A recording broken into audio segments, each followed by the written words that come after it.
I'm sharing 16 fall recommendations for you guys, ranging from classic Gothic, spooky short stories, and classic autumnal reads. There's a little bit of horror, suspense, and cozy vibes if that's what you're looking for. The first category is classic Gothic. If you're unfamiliar with different aspects of this genre or subgenre, include lots of suspense, slight thriller, and a lot of focus on the supernatural, really dark and ominous types of stories. And it's just a perfect category to jump into if you're looking for very themed ambient reads for the fall season. So I wanted to start off with one that I'm very familiar with, one that I've talked about on this channel and I've done a video about before, and that's going to be Frankenstein by Mary Shelley. Frankenstein is the story of a scientist who creates a monster out of cadavers and animal parts found in butcher shops and medical labs and things like that. Victor Frankenstein works laboriously in his lab at school to create this monster in secret because he seeks to be praised as the creator of a new race. And lo and behold, his work came to fruition and the monster is awakened. The monster has no name. He wakes up feeling abandoned, feeling lost, feeling hopeless, being mistreated by the humans around him, who simply judge him and are afraid of him because of his size, because of his ghastly, scary look. He's wandering the different lands, searching for some type of connection, and after being failed and rejected and mistreated and abused so many times, he has a breaking point and he completely just goes off the rails and he seeks out revenge for his creator, Victor Frankenstein. This is a really great read for this season. Lots of suspense, lots of unsettling, mild horror where we're really looking into the duality of human and monster, who is what, and the dangers of our actions and the scary, uncontrollable havoc they can wreak on our lives. So that's Frankenstein by Mary Shelley, and this is my annotated copy. So as you can see, I highly, highly recommend. Next up is another big name in the monster world, and that is Dracula by Bram Stoker. Dracula is the story of a man named Jonathan Harker who visits Transylvania in order to help a man named Count Dracula purchase a house in London. Upon Harker's arrival into Transylvania, he's hearing all these types of spooky stories about who Count Dracula is, and there's people going around with puncture wounds, and there's a shipwreck, and there's just a lot of ominous events taking place upon learning about this Count Dracula character. For obvious reasons, it is quite spooky. You know, vampires are like one of the major monsters that we all are familiar with. Obviously, we have Twilight, there's Carmilla, and so this is just a perfect Halloween read. Lots of people dress up as vampires for Halloween, so this is just really great. Next up is one that I've been super excited to read for basically all of my adult life. I've always heard about it, and it's been referenced in a lot of different popular media, and that is Wuthering Heights. Wuthering Heights is a kind of tragic love story. It follows the love and romance between Catherine Earnshaw and a character widely known as Heathcliff. It is a tale of tense passion, emotional warfare, and with its story set in the English moors, there's just lots of nature and foreboding skies and scenes and weather and storms. And so it's just a perfect Halloween read. Maybe if it's storming Halloween night or storming any of the days leading up to Halloween, this would just be really perfect.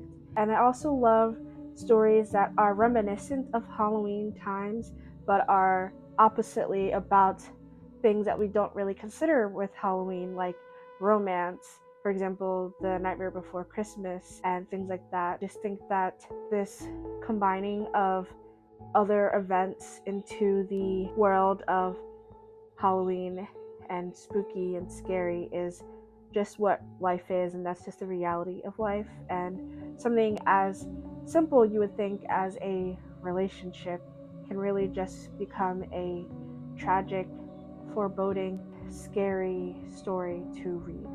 So I'm really excited to get into this one, and I recommend it. Give it a try. And sorry, Wuthering Heights is by Emily Bronte. So the next read we have is one that I have read already, so I'm recommending to you guys, and that is The Phantom of the Opera by Gaston Leroux. The Phantom of the Opera is a story about this Swedish singer named Christine Day.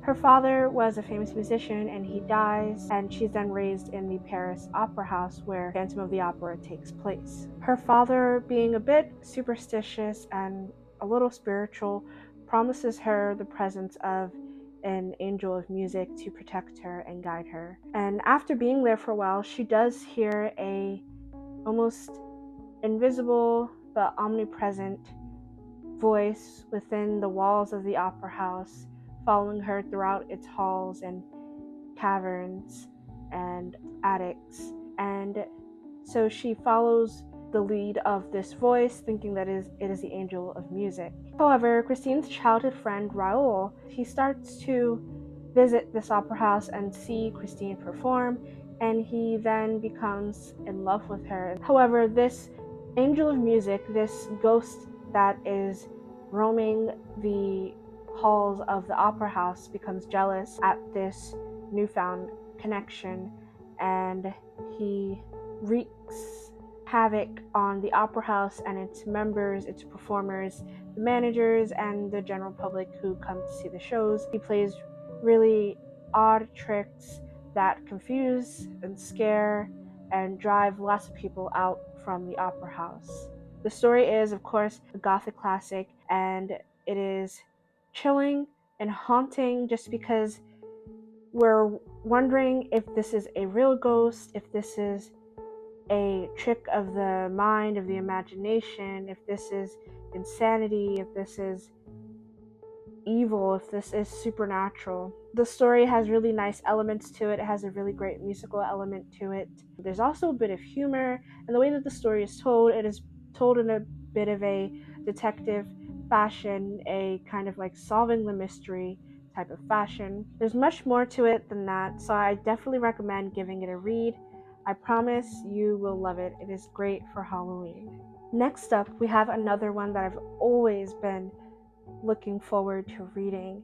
It has a cult following, as it's kind of almost seemingly cultish and just really almost paranormal, a bit unsettling, insidious, and ominous, and that is The Picture of Dorian Gray by Oscar Wilde. I know that this is a super popular novel. It is super gothic and just really like depraved aspects of the novel, questions of morality and art and who we are and when we defer to those things. So formally, The Picture of Dorian Gray is a story about a young man who sells his soul for eternal youth and beauty. Dorian Gray sells his soul for beauty and eternal youth. While he is living about forever youthful, indulging in sensuality and just really almost hedonistic behavior, he has this portrait of himself that is, rather than staying the same like any other normal portrait, it is decaying and becoming rotten to reveal the nature of his actions. And Dorian Gray is trying to hide this picture and keep it hidden while still enjoying the vices of his new youth and eternal beauty. This one is spooky for lots of reasons. A painting that is changing on its own is, of course, whoa. I hate to like be that person, but Illuminati much? Please. Like, I don't know, but the story is definitely unique. It is definitely haunting, chilling, really steps into that place of depravity and what it looks like and how it feels and how chilling and cold and just unsettling and horrifying it can be. I definitely recommend you give this a read. I hope to read this by Halloween or on Halloween night. If I don't, I will read this at some point for sure. Now, this is one that I've seen the movie many times. It's on my list of favorite movies, and I know the story well, at least the film version of the story, but I was really always looking forward to reading this one. And this is Jane Eyre by Charlotte Bronte, which is the sister of Emily Bronte, who wrote Wuthering Heights. So Jane Eyre is the story of this orphaned child who also happens to be a titular main character, title of her own story, title of the story, and she is kind of abused and mistreated by her, I believe, her aunt, who takes care of her because she, is orphaned, and she gets sent off to this boarding school with all girls, and she just becomes a teacher or I forget what the name was for someone in that type of role who helped to domesticate young girls and teach them up in the ways of girlness, I guess. A governess is officially what it's called. That's the word. She runs into this handsomely devilish man named Rochester. He is a bit cold. He is a bit calculating. He is concise.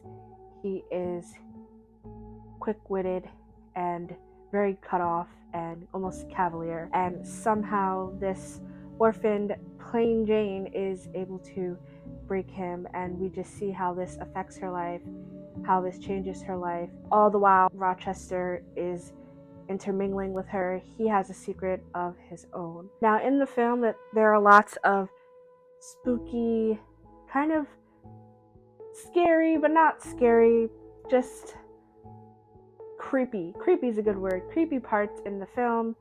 Really, voices calling out in the wind and lots of traveling through empty lands and lots of rain, and it's just a really nice classic Gothic to read, following the life of this one woman, Jane Eyre. Last but not least, for our classic Gothic section, we have The Turn of the Screw.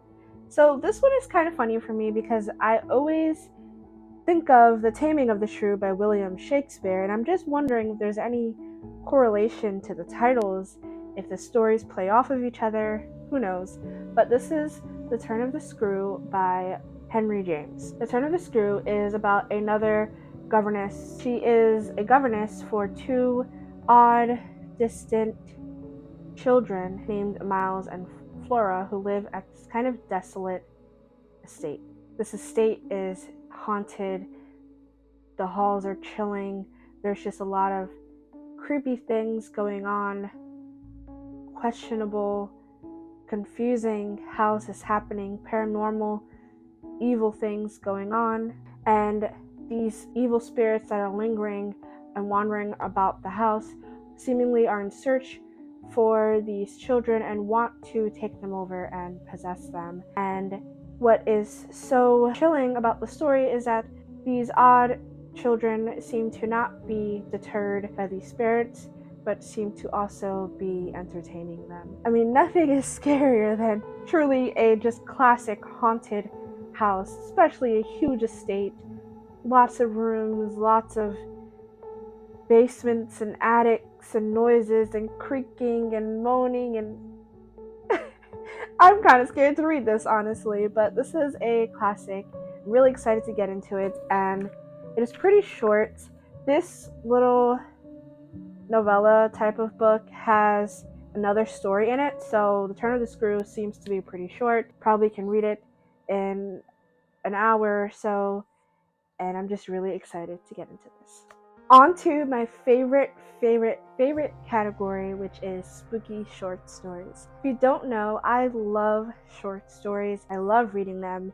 They're a special kind of magic and experience all on their own, and so to have spooky short stories to read during the Halloween or autumnal season is just so amazing, and I'm really excited to share these with you all.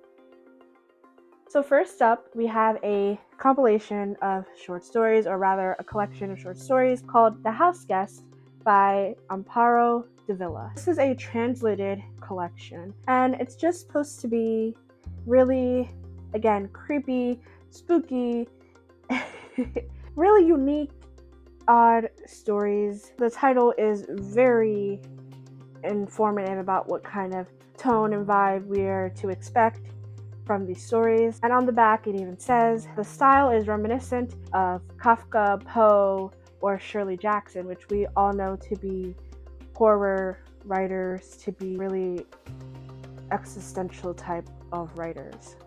It says that Davila follows her characters to the limits of desire, paranoia, isolation, and fear.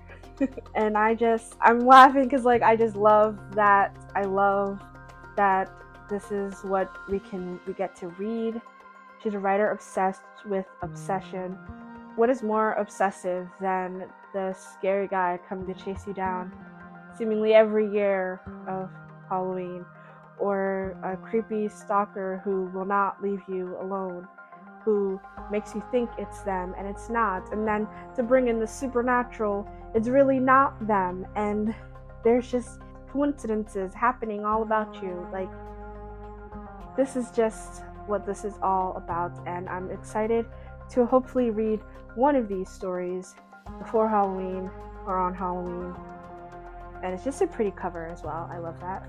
Next up on our spooky short story list is The October Country by Ray Bradbury. So, for obvious reasons, this is a optimal choice to read for Halloween season. I mean, it is literally named The October Country, and again, like The House Guest, it is a collection of short stories that are a bit odd, a bit spooky, a bit creepy, a bit unsettling, chilling, the whole nine.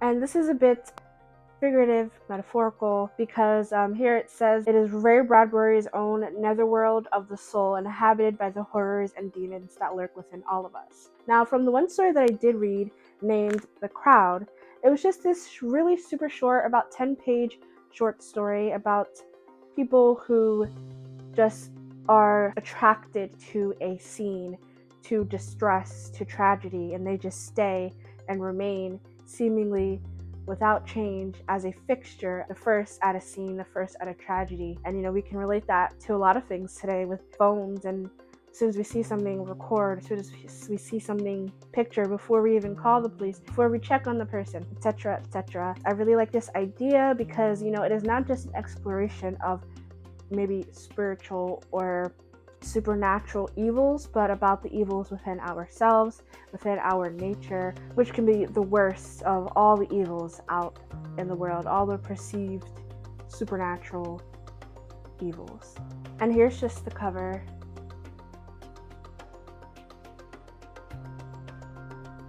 Another one that I have that I was almost not sure if I should recommend because I had a time reading is the short story collection Things Have Gotten Worse Since We Last Spoke by Eric LaRocca. Now, I know that this one has been seen, it's been out already, a lot of people know it, especially for one story that's in here, I think. I did annotate a little bit, that was before it just got weird. But I have this as spooky because it was just spooky in the sense of being disturbing.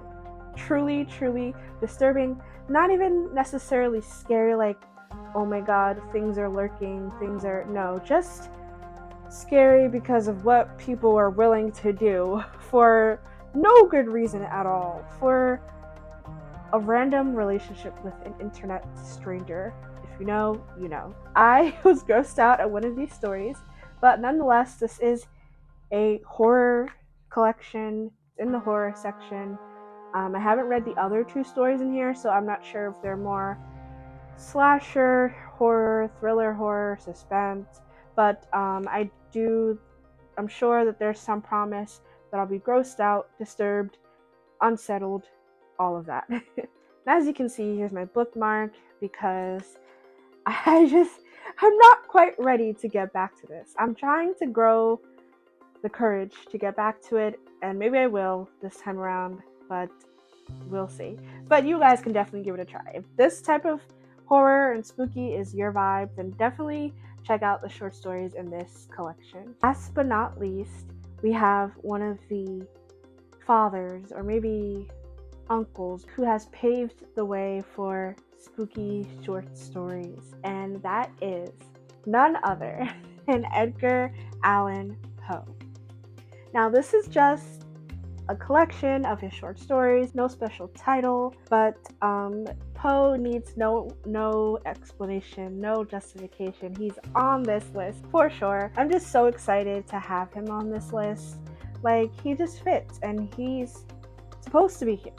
Some that I can name off the top of my head that I know are super popular: Telltale Heart, Crazy Insane Murderer, The Raven, really desolate and dark poem about, although poems, wait, that's not a short story. Okay, skip that. The Cask of Amontillado, again, another kind of dark portrayal of friendship, and just another honestly insane man who takes things to extreme levels to get revenge. Edgar Allan Poe. I have no words. Like, I'm not super familiar with him, but his reputation precedes him, his writing precedes him. I read The Telltale Heart in middle school, and I'm still remembering him all these years later. I'm still looking forward to getting to him. Definitely a short story has to be read before Halloween, or even on Halloween. That would be so perfect. I actually recently went to an Edgar Allan Poe reading this past Sunday on the 22nd. It was so cool. You know, he's definitely, honestly, maybe your one stop for all the spook you need this Halloween season. So definitely read any Edgar Allan Poe short story, because even if it's not super scary, I'm pretty sure it'll be desolate and dark and morose. And that is just part of the different shades of Halloween. Like, Halloween is just about bringing the wrath of everything just horrible. For the very last category, thank you guys for making it to this part. We are here for those who are not really that much into gore, horror, being afraid to sleep at night. We have just some really light autumnal reads, things that incorporate lots of family-friendly spook, you know, things that have family at the core of their story, things that are set during fall, have leaves, cold days. First up on this autumnal fall category is a middle grade and honestly adult favorite, and that is Coraline by Neil Gaiman. Now, Coraline is the story of this young girl who moves to this huge house with her parents. She's the only child. She's looking for an outlet for fun, for creativity, and she goes searching in her house, and she comes upon this door that seemingly leads to somewhere else and some days doesn't. And she goes down this rabbit hole, literally, and she ends up on this other side that is almost like her real life, but something's off, something's wrong, something's scarier, creepier, more sinister. I don't really want to relay the whole story of Coraline, because I know we probably have, a lot of us have seen the film. I know I have many times. I even saw it in theaters, probably like, who knows, like 10 years ago by now, maybe like 12, 13 years ago by now when I was a child, like probably like 7 or 8. So we all know the story of Coraline, and I just thought it'd be fantastic to read it in, in novel form. What's also cool to me is that I'm reading a Neil Gaiman short story in my short story class that is based on science fiction. So it's going to be cool to kind of like read this and see how he writes for middle grade, and then see how he writes science fiction for adults. So this is Coraline. We all know, other mother, button eyes, as creepy as you can get, but also a little cozy, There's some redeeming qualities. If you really can't take horror well, if you really can't take creepy well, this is just like spooky, just goosebumps. Literally like goosebumps type of vibe. Now, this is another one that I began to read but didn't finish, but I am super familiar with the movie. It is in fact my favorite movie, and that is The Silver Linings Playbook by Matthew Quick. From what I'm familiar with in the film, this follows a character named Pat. He's dealing with bipolar. He has just come home from his hospital stay for mental health, and he's dealing with separation from his wife. He's dealing with repairing relationships with his friends and his families who he hasn't seen for quite a while. He's working on becoming a better person, becoming more positive, becoming more grateful, and he's kind of deluded himself into getting back with his wife, but through that process, he makes new friends. He works towards a special goal that just helps to uplift him and totally change his life. I love this book. Now, in the movie, the season is shifting from fall. It starts in around like September, October. They go through Halloween together. I believe they go through Thanksgiving, and then it ends around Christmas time, about like 2 days after Christmas time. So for me, it is my ultimate comfort, cozy read. I consider it a fall read because they go through Halloween. It's football season, and they're having all these family dinners and things like that. And I definitely recommend, if you start to read the book and find that you do not like it, or maybe it is not fall appropriate, because like I said, I haven't finished it, scrap it and please watch the movie. The movie is amazing. It is my favorite movie of all time. I will always cry. I can rewatch it. I love it so much. I'm telling you, it will become your comfort, cozy movie. So that is Silver Linings Playbook. We have another one that I did complete, and this is Before You Go by Tommy Butler. Now, this one I was so excited to recommend to you guys because, one, look at all the beautiful leaves. Fall, for sure. You're getting what you asked for. But also, the author of the Silver Linings Playbook, he did a little blurb on the back of this. So this one opens up with a scene of two brothers playing their annual leaf catching game, and there's just descriptive passages of them catching the leaves, the crunch of the leaves, the sway of the leaves, and how they fall from the trees, and it is just so beautiful. The main character, Elliot Chance, is struggling with mental health issues. He is lonely. He's looking for an escape. He creates this world when he's young that he thinks that he can travel to. He meets this person when he's older who is also dealing with mental health issues and suicidal ideation, who also believes he is a time traveler. And then he has this one romantic interest who is also dealing with just the same issues that he's dealing with. They really form bonds at this group for, suicidal people, for depressed people, all of that. It can get a bit dark at times, but I did find that overall it is meant to be a uplifting, heartwarming, charismatic read. It does go back and forth between the narration and the perspective of Elliot Chance, the main character, and then this also speculative second person, which is really unique, where it's kind of taking us through what it might be like to be in an afterlife and what God looks like and what our creators, because there's multiple people in this speculative place where people are created, and why we are messed up and why we seemingly have things missing, holes that we can never fill. It is, a little bit dark, a little bit sad, but it uplifts, it's positive, it's hopeful, and I can consider it a comforting read, definitely because of the descriptions and the settings sometimes and the seasons that they're in. Definitely really nice for fall, especially if you're transitioning, because Halloween will come to an end and we'll be going into November.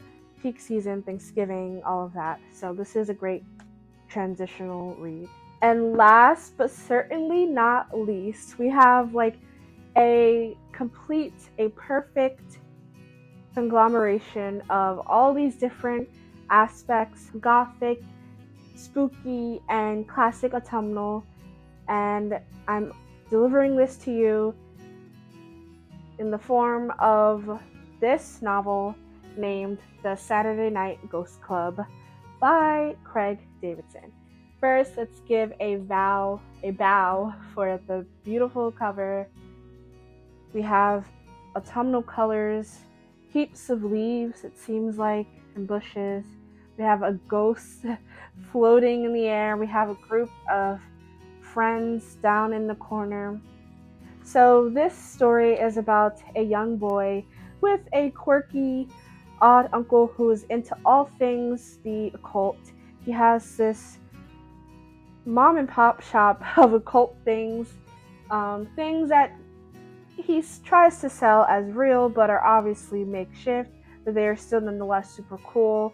And he rallies his nephew, Jake Baker, to create the Saturday Night Ghost Club with him and his other two friends, Dove Yellowbird and Billy Yellowbird. Is set in Canada. So far, I've gotten about 100 pages in, and so far it's just been, them meeting and trying out different spooky trials and exploring different spooky stories that haunt their town. They visit cemeteries and graveyards, and there's trials of seances and trying to communicate with the dead. But it is all very cozy and familial because there's one character who is searching for his grandmother who has passed and wanting to ensure that she's made it safe and she's now finally resting in peace. But the story also keeps its suspenseful pulse, as the more they meet at these Saturday night ghost clubs, the more dark secrets of the town, of themselves, of their families and friends are revealed and discovered. So this is just a really nuanced, kind of spooky, kind of scary, think Halloween Town, think Disney Channel spooky with a bit of slightly adult themes in here, adult situations happening. But this is a really great read so far. I can't wait to finish it. I just am so drawn to the writing, honestly. It is just so vibrant and colored. The spook doesn't scare me at all. The way that they use different characters as vessels for the spooky aspects really helps to lighten up the book and make it readable for a lot of different readers. So those were the 16 Gothic, spooky, and cozy autumnal reads that I would like to recommend to you. Some that I haven't read yet and others that I have. But I just really hope that this helped. I really hope that you enjoy these stories. Please let me know, of course, how you enjoyed them, the level of spook, the level of autumnal vibes, the level of coziness. I hope you enjoy your spooky season, enjoy Halloween, have fun, dress up, and just enjoy the glorious fall season. Bye! See you guys soon!